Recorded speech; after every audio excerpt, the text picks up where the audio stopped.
200 kg ನನ್ನ ಕೈಲಿ ಎತ್ಬಿಟ್ಟು stand ಹಾಕೋದಕ್ಕಾಗುತ್ತಾ ಇಲ್ವೋ ಅಂತ ಚೆಕ್ ಮಾಡೋಣ, ನೋಡೋಣ.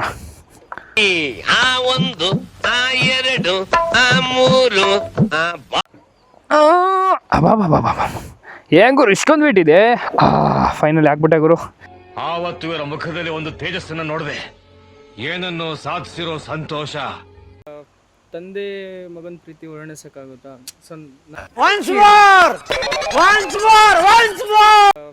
ತಂದೆ ಮಗನ ಪ್ರೀತಿ ವರ್ಣಿಸಕ್ಕಾಗುತ್ತಾ? No comments. ಲಾಂಗ್ ಟ್ರಿಪ್ ಹೊಡೆದಾಗ ಏನಾಗುತ್ತೆ ಅಂದರೆ, ಸೊ 80, 90, 100 ಎಲ್ಲ ಕ್ರೂಸ್ ಮಾಡೋದಕ್ಕೆ ಟ್ರೈ ಮಾಡ್ತೀವಿ. ಆ ಟೈಮಲ್ಲಿ ತುಂಬಾ ವೈಬ್ರೇಷನ್ ಸಿಗುತ್ತೆ ಈ ಗಾಡಿಗಳಲ್ಲೆಲ್ಲ, ಅಬ್ಸರ್ವ್ ಮಾಡ್ಬೋದು. ಸೊ ಎನ್ಫೀಲ್ಡ್ ಅವ್ರಿಗೆ ಅದಕ್ಕೆ ಫೇಮಸ್ ಆಗಿರೋದು, ರಾಯಲ್ ಎನ್ಫೀಲ್ಡ್ ಅವರು. ಎಷ್ಟು ನಮಗೆ ಬೇಜಾರಾಗೋಯ್ತು ಅಂತಂದ್ರೆ ನಮ್ಮ ಜೀವನದಲ್ಲಿ ಅಷ್ಟು ಬೇಜಾರಾಗಲಿಲ್ಲ. ಈ ಇಂಜಿನ್ ಬಂದ್ಬಿಟ್ಟು 350cc air cooled engine, twin spark. So ಇಲ್ಲೇ ಇಂಜಿನ್ ಮೇಲೆ ಇದೆ ನೋಡ್ಬೋದು ನೀವು, ಟ್ವಿನ್ ಸ್ಪಾರ್ಕ್ ಅಂತ ಬರೆದಿದ್ದಾರೆ. ಸೊ ಇದು ಏರ್ ಕೂಲ್ಡ್ ಇಂಜಿನ್ ಗುರು. ಅವ್ರ ಬಗ್ಗೆ ಹೇಳೋದಾದರೆ 19.8 bhp ಆ್ಯಂಡ್ 28 Nm ಟಾರ್ಕ್ ಕೊಟ್ಟಿದ್ದಾನೆ. ಈ ಗಾಡೀಲಿ ಫ್ರಂಟ್ ಸೈಡು ನಿಮಗೆ ಡಿಸ್ಕ್ ಬ್ರೇಕ್ ಸಿಗುತ್ತೆ. ಸೊ ಅದೇ ರೀತಿ ಬ್ಯಾಕ್ ಸೈಡ್ ನಿಮಗೆ ಡ್ರಮ್ ಸಿಗುತ್ತೆ. ಸೊ ಡ್ರಮ್ ಲೈನರ್ ಬ್ರೇಕ್ ಸಿಗುತ್ತೆ. ಅದೇನಾದರೂ ಇನ್ ಕೇಸ್ ಸಮ್ಟೈಮ್ಸ್ ಎಲ್ಲ ಜಾಮ್ ಆಗಿರೋ ಹಿಸ್ಟ್ರಿ ಕೂಡ ಇದೆ, ಅದೆಲ್ಲ ನಾವು ಫೇಸ್ ಮಾಡಿದ್ದೀವಿ. ಈ ಗಾಡಿ ಬಗ್ಗೆ ಹೇಳಬೇಕು ಅಂತಂದರೆ, ಫಸ್ಟು ಇದು ರೋಡಿಗೆ ಯಾವಾಗ ಬಂತು ಅಂತ ಹೇಳಬೇಕು. 2011 ಈ ಗಾಡಿ ರೋಡಿಗೆ ಬಂದಿದ್ದು. ಸೊ ಆನ್ ರೋಡಿಗೆ ಬಂದಿದ್ದು ಅಂತಂದರೆ ರೋಡಿಗೆ ತೊಗೊಂಡೋಗಿ ಬಿಸಾಕಿರೋದಲ್ಲ. ಸೊ ಆನ್ ರೋಡ್ ಅಂದರೆ ಪರ್ಚೇಸ್ ಮಾಡಿದ್ದು 2011 ಮುಂದೆ. ಸೊ ಸ್ಟಿಲ್ ಇಟ್ಸ್ ಇನ್ ಒಬ್ಬರ ಹತ್ರನೇ ಇದೆ, ಅದು ತೇಜು ಅಂತ ನನ್ನ ಫ್ರೆಂಡು. ಅರೌಂಡ್ 2011 ಇವ್ರು ಬೈ ಮಾಡಿದ್ರು. ಈಗ 2016, ಮೋರ್ ದೆನ್ 15 ಇಯರ್ಸು ಅವರೇ ಯೂಸ್ ಮಾಡಿದ್ದಾರೆ ಗಾಡಿನ, ಸೇಲ್ ಮಾಡಿಲ್ಲ ಆ್ಯಕ್ಚುಲಿ. ಸೊ ಆ ಸೇಲ್ ಮಾಡಬೇಕು ಅನ್ನೋದಕ್ಕೂ ರೀಸನ್ಸ್ ಇದೆ. ಸೇಲ್ ಮಾಡೋದಕ್ಕೆ ತುಂಬ ಸರಿ ಹೋಗಿದ್ದಾನೆ ಕೂಡ. ಸೊ ಮತ್ತೆ ಬೇಡ ಇಟ್ಕೊಳ್ಳೋಣ ಅಂದರೆ ಒಂದು ಮೆಮೊರೇಬಲ್ ಆಗಿರುತ್ತೆ, ಇದರಲ್ಲಿ ತುಂಬ ಮೆಮೊರೀಸ್ ಇದೆ, ಇಟ್ಕೋಬೇಕು ಇಲ್ಲೇ ನನ್ನ ಹತ್ರನೇ ಇರಬೇಕು ಅನ್ನೋ ಕಾರಣಕ್ಕೆ ಈ ಗಾಡಿ ಇಟ್ಕೊಂಡಿದ್ದಾನೆ.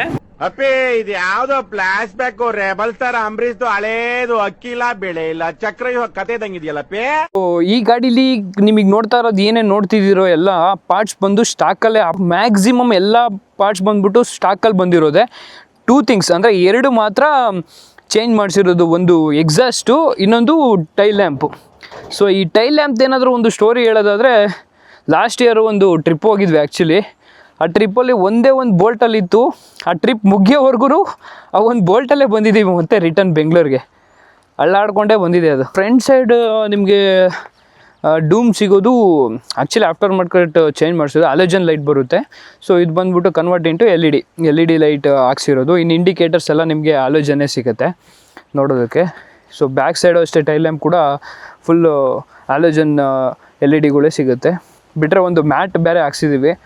ಸೊ ಮ್ಯಾಟ್ ಇರೋದ್ರಿಂದನೇ ಆ್ಯಕ್ಚುಲಿ ನಮಗೆ ಸೌಂಡ್ ಅಷ್ಟೊಂದು ಸಿಗ್ತಾ ಇರೋದು, ಡಗು ಡಗು ಡಗು ಡಗು ಅಂತ. ಸೊ ಅವ್ರ ಸೌಂಡ್ ಸಿಗೋದಕ್ಕೆ ಕಾರಣನೇ ಮ್ಯಾಟು ಮತ್ತು ಎಕ್ಸಾಸ್ಟ್. ನಾವಾಗಿಂದ 4th ಸ್ಟ್ಯಾಂಡರ್ಡ್ ಬಿಡ್ತಿದ್ದೆ, ಅವಾಗ ನಮ್ಮ ತಂದೆಯವ್ರು ತಂದರು. ಸೊ ಆ ಟೈಮಲ್ಲಿ ಅಷ್ಟೊಂದು ಟಚ್ ಇರಲಿಲ್ಲ. ಅದಾದಮೇಲೆ 2-3 ಇಯರ್ಸ್ ಆದಮೇಲೆ ನಾನು ಆ ಟೈಮಲ್ಲೆಲ್ಲ ನೀನು ಗಾಡಿ ಮುಟ್ಟಕ್ಕೆ ಹೋಗಿದ್ರೆ ಪೊಲೀಸವ್ರು ಸ್ಟೇಷನಲ್ಲಿ ಹಾಕೋರು.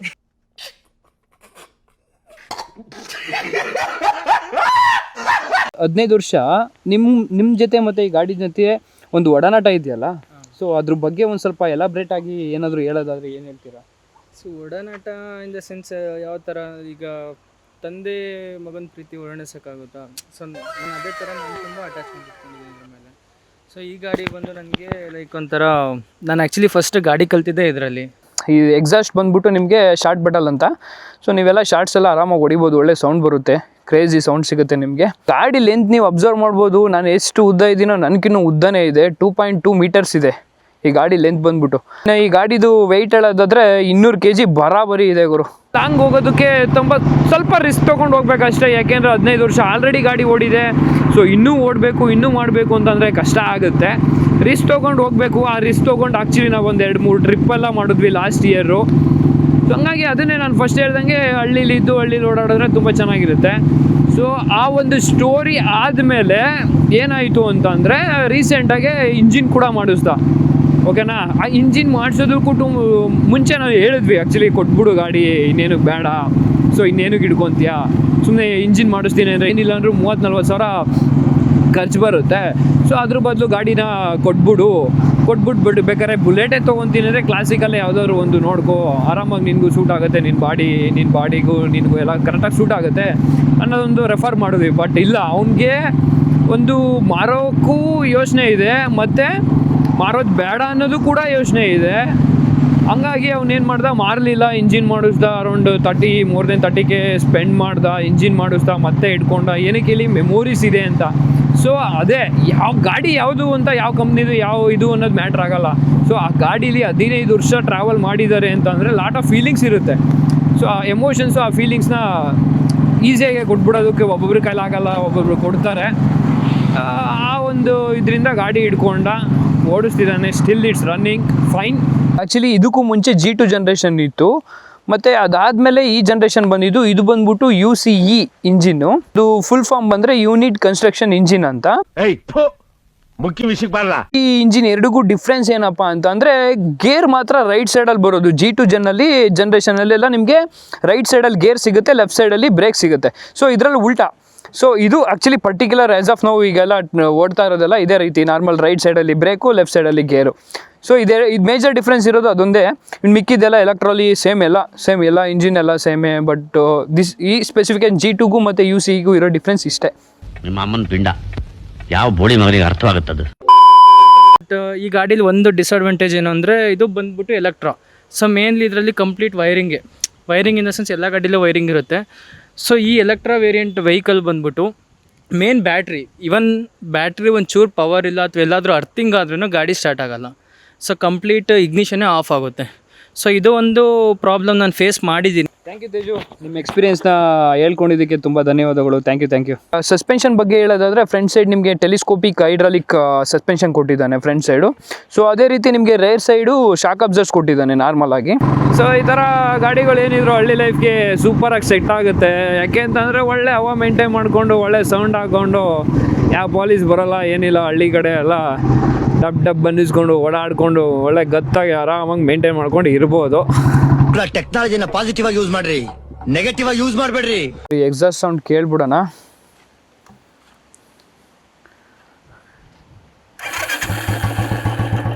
ಸೊ ಇದು ಬಂದ್ಬಿಟ್ಟು ನಾರ್ಮಲ್ ಸೌಂಡ್ ನೋಡ್ರಿ. ನಾನು ಯಾವ ಥ್ರಾಟಲ್ ಕೊಟ್ಟಿಲ್ಲ, ಏನಿಲ್ಲ. ನಾರ್ಮಲ್ಲೇ ನೋಡಿ ಎಷ್ಟು ಸೌಂಡ್ ಕೊಡ್ತಿದೆ ಒಂಥರ.